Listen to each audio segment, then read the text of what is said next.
Hello, my dear students. How are you? Welcome to the beautiful channel Padhai Ka Kavach. Myself, Tosip sir. Students, today we are going to discuss about our new unit, unit number 17. As you know, in our previous unit we have discussed about unit number 4, which is about literary heritage of India. Students, this 17 units tells us about the economic problems and challenges of India, which is poverty and unemployment, गरीबी और बेरोजगारी. Let us start this chapter without wasting so much time. So are you ready? चलिए. First of all, students, Indian economy experiences many serious and complex economic and social problems after the independence and still now. The problems are like population growth यानी कि बस्ती का बढ़ना, price rise, black money, poverty, unemployment, starvation, भूखमरा जिसे कहते हैं, corruption, भ्रष्टाचार, आतंकवाद, terrorism, among which economic problems like poverty, गरीबी, बेरोजगारी, price rise, population increase are major problems. Out of this, we shall study about poverty and unemployment in this lecture and in this unit. So let us talk about poverty. गरीबी किसे कहते हैं?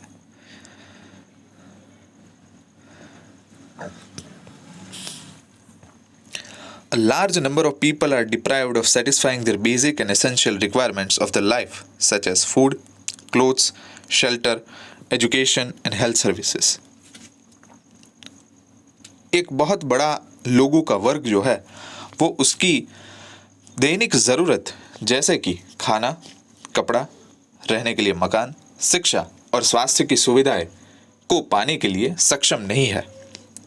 ऐसी परिस्थितियों को comprehensive poverty यानी कि सामाजिक गरीबी कहा जाता है और इस कंडीशन के अंदर जो लोग रहते हैं उन लोगों को कहा जाता है गरीब, means poor. The people living in a such condition in the society are called poor. People living below poverty line. So let us now talk about the people who is living below the poverty line, which are considered as a poor. In India, poverty is viewed as the lowest level of life. यानी कि जिंदगी का सबसे न्यूनतम धोरण है कि जहाँ पे लोग जीते हैं, गरीबी. अब गरीब जो है उसकी लाक्षणिकताएं यानी कि what are the characteristics of the poor. Let us try to understand. The people who don't able to get their 2 meals a day यानी कि ऐसे लोग कि जिनको 2 वक्त का खाना ना मिलता हो, ऐसे लोग कि जिनको रहने के लिए मकान की सुविधाएं ना हो, उनको कंपल्सरीली स्लम एरियाज और गरीब विस्तारों के अंदर रहना पड़े, उनकी इनकम जो हो वो एक एक्सपेक्टेड यानी कि निर्धारित इनकम से कम हो, जिनकी लाइफ स्पान यानी कि जीवन की एक सरेराश आयुष्य जो होती है वो नेशनल एवरेज लाइफ से कम हो, जो अशिक्षित हो और जो लोग पोषण के अभाव के कारण ज़्यादातर बीमारियों से पीड़ित हो. Children who have taken up the responsibility of looking after the family at the age when they are supposed to study. ऐसे लोग कि जिनके बच्चों को बड़ी ही छोटी उम्र में मजदूरी करने के लिए धकेल दिया जाए कि जबकि उसकी पढ़ाई की उम्र हो. Death rate is high due to malnutrition. यहाँ पे माल न्यूट्रिशन, पोषण के अभाव के कारण जिनके अंदर मृत्यु का दर जो है वो ज़्यादा हो. ऐसी लाक्षणिकताएं जिन लोगों की होती है उसे गरीब कहा जाता है. 2 वक्त का खाना, मकान, मृत्यु दर का बढ़ावा, बच्चों को मजदूरी पे लगाना, एक इनकम से डिसाइडेड इनकम से कम होना, जिनको गंदे और स्लम एरियाज के अंदर रहने पे मजबूर होना, इन सारी लाक्षणिकताओं को गरीबी के अंदर गिना जाता है और इस परिस्थितियों के अंदर रहने वाले लोगों को गरीब कहा जाता है. Efforts made by the government to improve living standard of people living below poverty line. So let us now talk about what the government is doing to raise their living standard. So basically, to raise the standard of a poor people, the government will provide such families and identify their families as Antyodaya family or the families living below poverty line. So first, government identify that whether the family is a truly poor or not, and then after the identification of such family, government started the public distribution system on the basis of ration card, यानी कि जिसे हम local level पे સસ્તા અનાજની દુકાન એવું આપણે કહીએ છીએ. So that shops are considered as a public distribution system from where the people can go and with the help of ration card they can get monthly requirements like rice, wheat, sugar, oil, salt and kerosene for the livelihood of their families. So first step that government is doing is the identification of such Antyodaya in the below poverty line living family, and after finding they are arranged a public distribution system on the basis of ration card, and that shops are called as fair price shop, सस्ता अनाजनी दुकान. And every month the government will provide on a very nominal cost the essential requirements like rice, wheat, kerosene, oil and salt. Through this, the government is trying to enhance the living standard of the people. इस paragraph के अंदर सबसे पहला जो concept था poverty का वो propound किया गया WHO के डायरेक्टर के द्वारा. उन्होंने पॉवर्टी को कैलकुलेट करने के लिए सिर्फ फूड, शेल्टर और क्लोथ की ही कैलकुलेशन नहीं की, लेकिन साथ साथ में clean drinking water, electricity, sanitation यानी कि सफाई की सुविधाएं, transportation facilities, income as well as the intake of calories, इन सारे फैक्टर्स की भी कैलकुलेशन की हुई थी. उसके बाद स्टूडेंट्स देखते हैं मेजरमेंट ऑफ पॉवर्टी, गरीबी का मापन. The government is identified the two ways to measure the poverty. First is on the basis of expenditure behind the various commodities और सर्विस, यानी कि कोई एक परिवार के द्वारा अलग अलग सुविधाओं और चीज़ों के ऊपर किया जाने वाला खर्च. और दूसरा है on the basis of total income of the family. दूसरा रास्ता ये है कि पूरे परिवार की क्या आमदनी है उसके ऊपर. उसके बाद है एब्सोल्यूट पॉवर्टी. उसके आधार के ऊपर गवर्नमेंट ने दो तरीके की गरीबी जो है वो मेजर की. पहली है absolute. It includes the people of the society who are not able to purchase their basic necessities of life like food grains, pulses, milk, vegetables at the lowest market rate are said to be absolute poor. यानी कि ऐसे लोग, समाज के पिछड़े हुए लोग कि जो अपने जीवन के निभाव के लिए अनाज, कठोर, दूध, सब्जियां, ये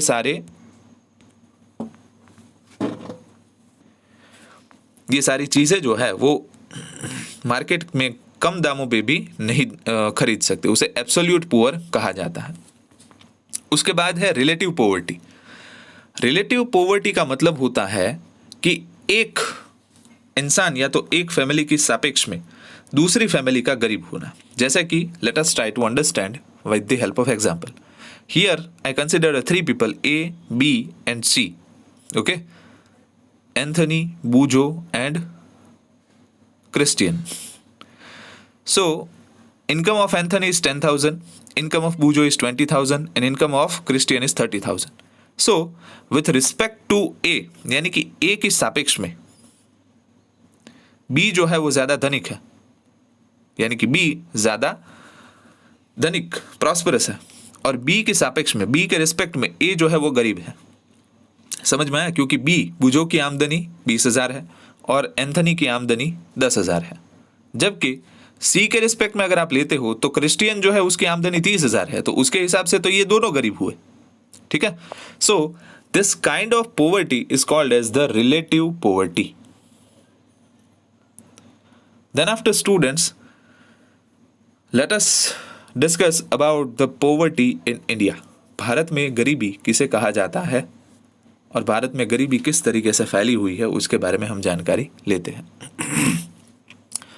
2011-12 के प्लानिंग कमीशन के अकॉर्डिंग ऐसा डिक्लेयर किया गया कि ग्रामीण विस्तार के अंदर यानी कि गांवों के अंदर जिस परिवार की आमदनी मंथली आमदनी 4,080 रुपये हो, यानी कि पर हेड 816 रुपये, और शहरी विस्तार के अंदर जिसकी आमदनी 5,000 हो, यानी कि पर head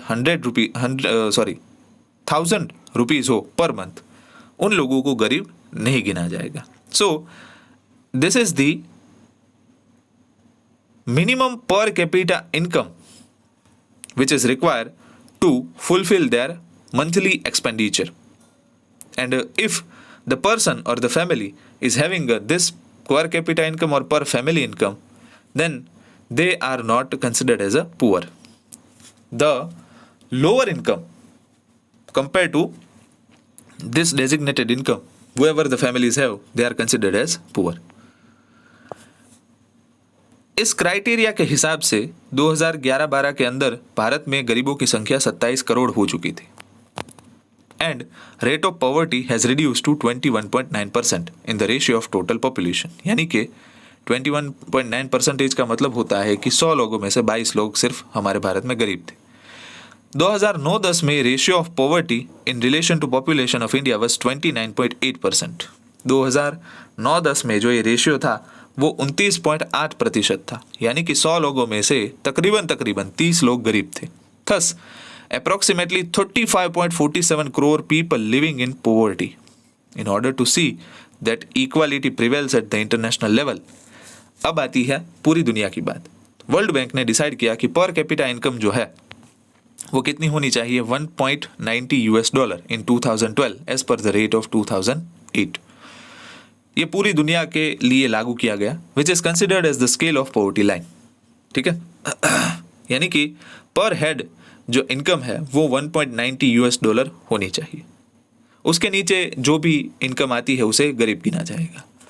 according to one report of World Bank, India's total population was approximately 120 crore in 2010। 2010 में हमारी जो तादाद थी वो 121 करोड़ थी, out of which 32.7 people were living in a below poverty line। इसके हिसाब से 32.7% लोग जो थे वो गरीबी रेखा के नीचे आते थे, which makes about 45.6 करोड़, यानी कि कुल बस्ती के 45.6 करोड़ लोग जो है वो गरीब थे। Then after, as per the UNDP, United Nations Development Program के रिपोर्ट के अनुसार 2011-12 में टोटल गरीबों की संख्या 21.92% थी। It means that out of total poor, यानी कि कुल गरीबों में से 26.93 करोड़ गरीब थे पूरे भारत में, कुल बस्ती के।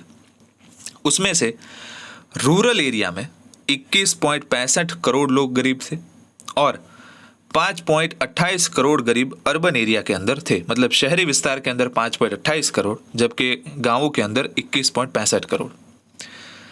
Chhattisgarh is the poorest state of India. Bharat का सबसे गरीब राज्य जो है वो छत्तीसगढ़ था तभी के समय। Well Goa has a lowest poverty rate.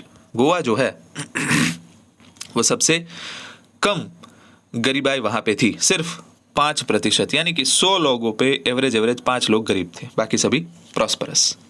In Gujarat the proportion of poverty is 16.63, यानी कि ऑन एन एवरेज गुजरात में 100 में से 17 लोग जो है वो गरीब थे। Chhattisgarh, Assam, Uttar Pradesh, Manipur, Bihar, Arunachal Pradesh, Jharkhand, Odisha have more than 30% proportion of poverty in India. यानी कि ये ऐसे स्टेट्स है कि जहां पे गरीबी जो है उसकी तादाद 30% से ज्यादा है, यानी कि 100 लोगों में से तकरीबन 30 लोग जो है वो गरीब है। नेक्स्ट पैराग्राफ के बारे में बात करते हैं स्टूडेंट्स। इसमें हमें ये कहा गया है भारत जो है it is enrich with the enormous amount of natural resources, but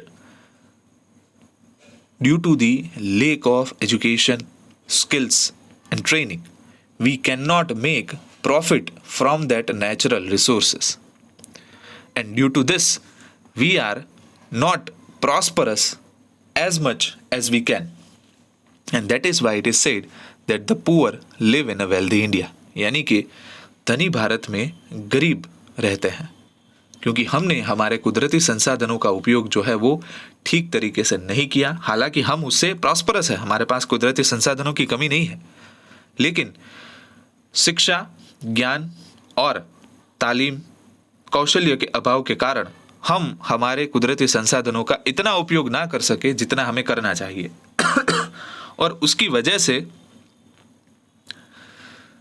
जो जितनी समृद्धि भारत में होनी चाहिए उतनी समृद्धि नहीं है। उसके बाद है student, which profession is considered as a rural poor and which is in a urban poor. Generally, inside the rural area, landless labor, farm labor, खेत मजदूर और बिना जमीन वाले मजदूर, artisans of cottage industry and small scale industry, यानी कि कपड़े की फैक्ट्री के अंदर काम करने वाले मजदूर, marginal farmers, beggars, forced labours, inhabitants of forest or mountainous region, travels, temporary craftsmen, etc. are called rural poor. यानी कि जो ये बिजनेस के साथ एसोसिएटेड मजदूर है उन लोगों को रूरल पुअर कहा जाता है और खास करके ऐसे प्रोफेशन वाले जो है लोग वो गांवों के अंदर पाए जाते हैं। while in the urban poor, temporary labours on daily wages, यानी कि रोज के ऊपर काम करने वाले मजदूर जो एक दिन का काम करके एक दिन का अपना निभाव करते हैं। डोमेस्टिक वर्कर्स, रिक्शा वाला, workers in the tea stall और होटल्स और dhabas, workers working in garages, beggars और वो are not able to satisfy their minimum and basic necessity and live in poverty are considered to be urban poor. यानी कि ऐसे लोग कि जो अपनी न्यूनतम जरूरत जो है वो पूरी ना कर सके इन सभी प्रोफेशन में से, उसे अर्बन पुअर कहा जाता है। Now we talked about the poverty but we didn't talk about the reasons of poverty. गरीबी के कारण क्या है, खास करके जैसा हमने देखा कि शहरों से ज्यादा गरीब तो गांवों के अंदर बसे हुए हैं, इसलिए उसको हमें खोजने के लिए गांवों के अंदर जाना होगा। So let us talk about the reason of poverty. First reason student,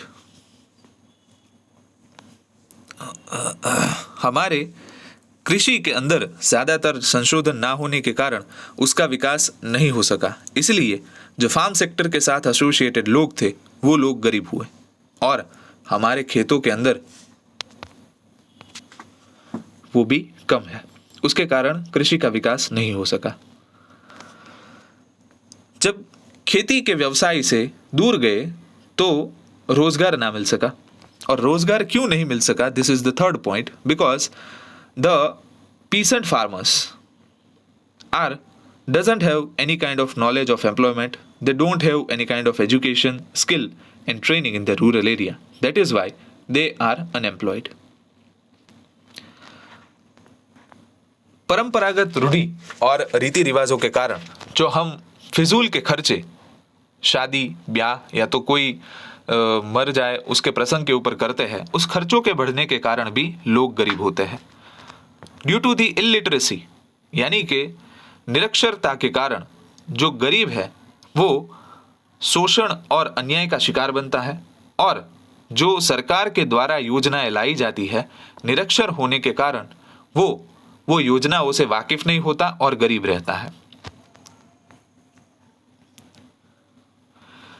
अर्थव्यवस्था के अंदर भी सरकार जो भी पॉलिसी यानी कि योजनाएं बनाती है तो वो योजनाओं के अंदर इस गरीब वर्ग की उपेक्षा की जाती है।